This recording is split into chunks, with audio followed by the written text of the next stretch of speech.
Ei, meus amores, bom dia, boa tarde, boa noite. Vamos então no resumão do que foi a nossa aula de ontem, na segunda-feira, dia 27 de abril. Nesse resumão vai servir para vocês fazerem a atividade que eu vou postar na plataforma nessa próxima quinta-feira. Então, todo mundo aí, capítulo 7, os fusos horários, página 135. Como vimos anteriormente nas nossas aulas, nas semanas anteriores, a Terra, então, tem um sistema de latitudes e longitudes, principalmente de longitudes, serviu para a gente estar fazendo a divisão de fusos horários. Nós sabemos que quando o Sol, a gente ainda falou sobre isso ontem, quando o Sol está a pico, é uma terminologia, um ditado que as pessoas usam para quando está dizendo que o Sol está exatamente no meio do céu. Isso é meio-dia. A gente percebe isso principalmente no inverno e no verão, nos dois solstícios. Pois muito bem, é graças a essa movimentação da Terra que vai ser dia aqui no Brasil, mas vai ser noite em outro lugar do planeta.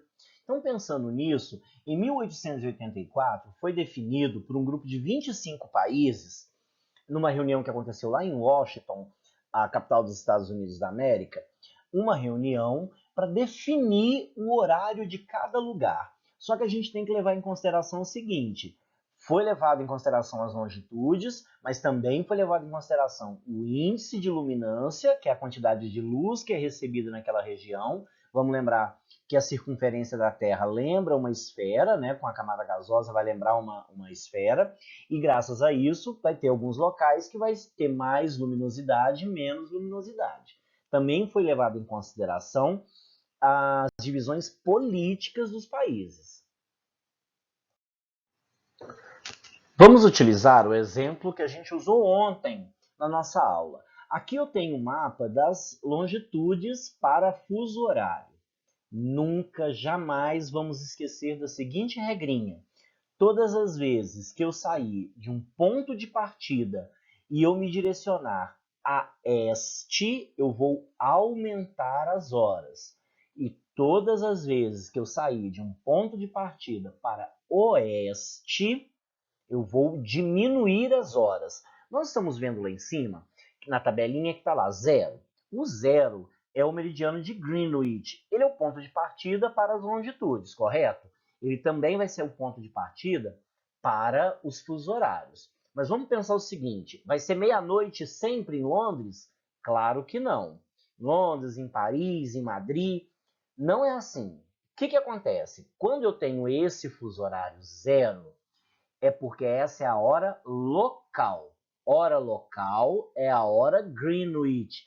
Quando vocês vão formatar ou vão editar o celular de vocês, principalmente quando a gente vai ou um relógio digital, vocês podem perceber que aparece assim, GMT mais ou menos, não é isso? Então, a sigla GMT é Greenwich Meridian Time, hora meridional de Greenwich. O Brasil, por exemplo, aqui em Carangola, onde nós estamos, no celular de vocês, ou no iPad, ou no iPhone, ou no sistema Android, ou no computador de vocês, sempre vira e mexe a gente vai configurar alguma coisa, aparece lá, menos 3 GMT. O que é isso? É a hora local.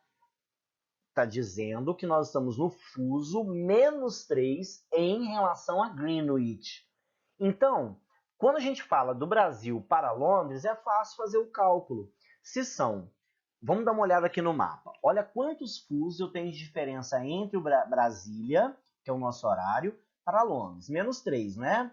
Muito bem. Se são aqui no Brasil, meio-dia, vão ser 3 horas da tarde lá em Londres. O meu ponto de partida foi Brasília e eu segui para Londres, rumo a este. Então, é o aumento. O exemplo que eu mostrei para vocês ontem na aula, nós ainda usamos Tóquio e Pequim, lembra? Se em Tóquio é meio-dia, olha onde está Tóquio. Tóquio está no fuso mais 10, não é isso?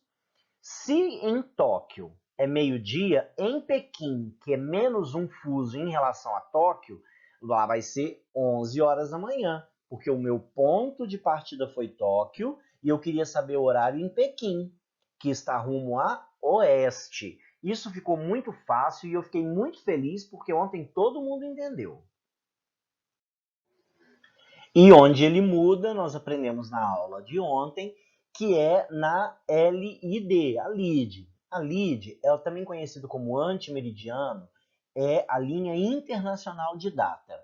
Essa linha, ela tem uma função, e por ela ser chamada de antimeridiano, porque ela está exatamente 12 fusos depois do fuso zero, que é o fuso meridiano de Greenwich.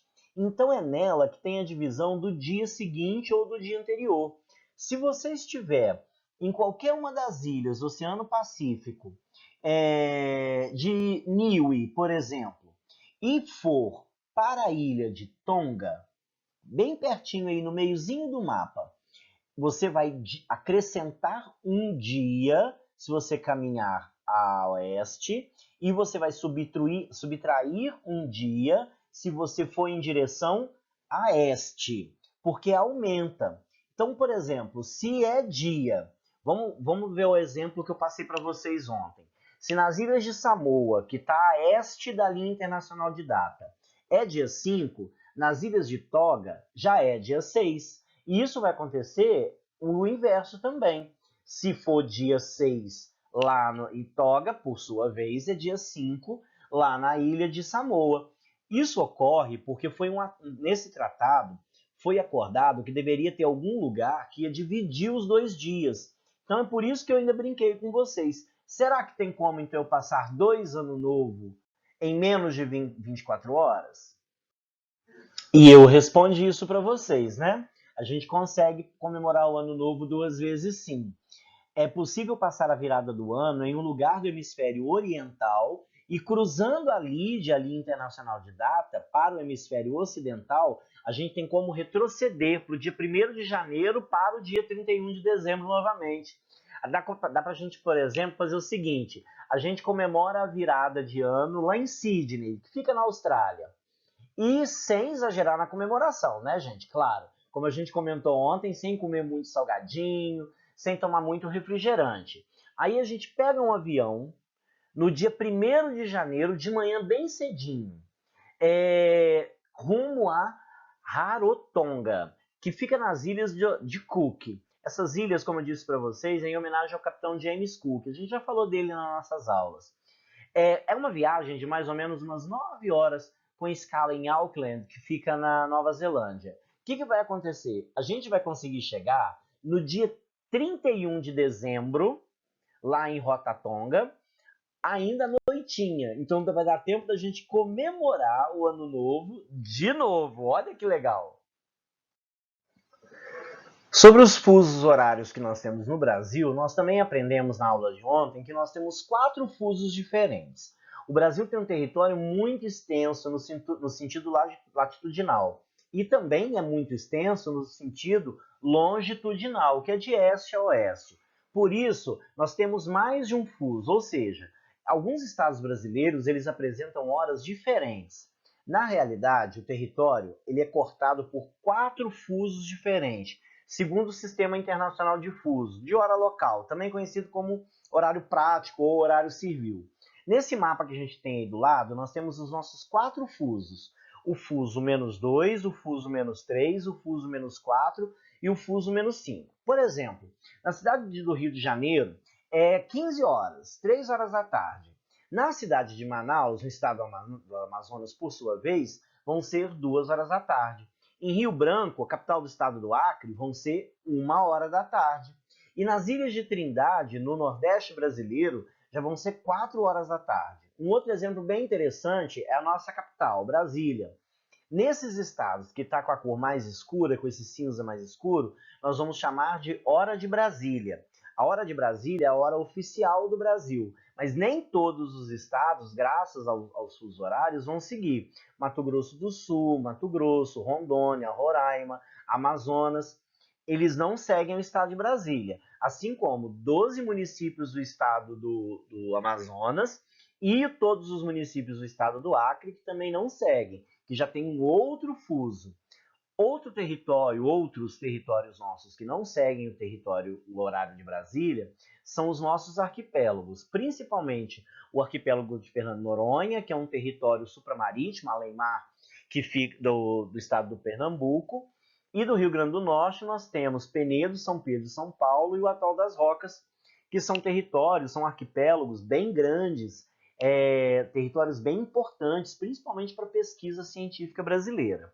Eles também não seguem o mesmo horário de Brasília. Nós aprendemos também sobre o horário de verão, que não é só o Brasil que segue, né? Nós vimos que tem vários países em todos os continentes que usam o horário de verão, que a gente vai ver um pouquinho, daqui a pouquinho, aliás, sobre a importância dele. O horário de verão é bem interessante, porque ele começa no verão, né, quando eu tenho um índice de luminosidade maior, não necessariamente no mesmo dia que o verão começa. Aqui no Brasil, por exemplo, ele sempre começa no finalzinho de outubro e vai até o final de fevereiro, que eu tenho um índice de luz solar bem maior do que no resto do ano. No início do horário de verão, a gente adianta o relógio 1 hora. Por exemplo, ele está marcado para o dia 20 de outubro, uma hipótese, tá?